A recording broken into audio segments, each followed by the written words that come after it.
Hareem Khan north Karachi Bharat में हैदराबाद दिक्कन से 7 मील दूर कोलगंद नामी एक शहर है, जहां एक किसान अपने खेतों में बीज बो रहा था। सुबह का वक्त था।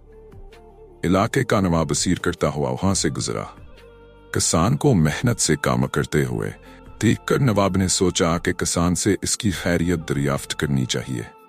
वह घोड़े से उतरा और खेत के किनारे पहुंचकर किसान से पूछा, क्यों भाई, खेती बाड़ी में तुम इस कदर मेहनत करते हो, कितना कुछ कमा लेते हो, कुछ फायदा भी होता है या नहीं?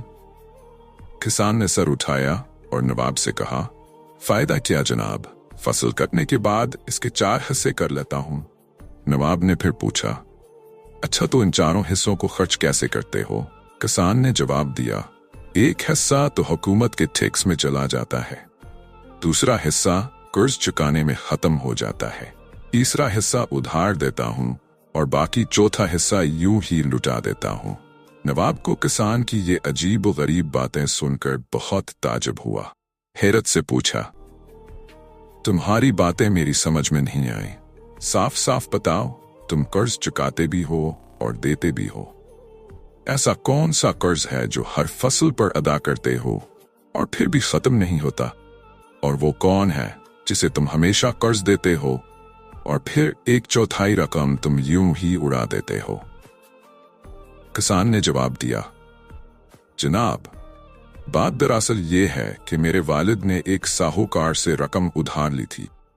वालिद के मरने के बाद इसका सूद में अदा करता हूं। एक हिस्सा टैक्स देने के, दूसरा हिस्सा ये अदा हो जाता है और तीसरा हिस्सा किसे उधार देते हो? नवाब ने पूछा। किसान ने कहा, ये मैं अपने 2 लड़कों पर खर्च करता हूं ताकि बुढ़ापे में वो मुझ पर खर्च करें। नवाब ने पूछा, और ये एक हिस्सा फजूल क्यों उड़ा देते हो?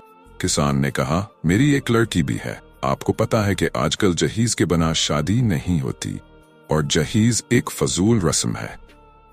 चौथा हिस्सा इसके जहीज के लिए रखता हूं। मेरी नजर में ये रकम लुटाना ही हुआ।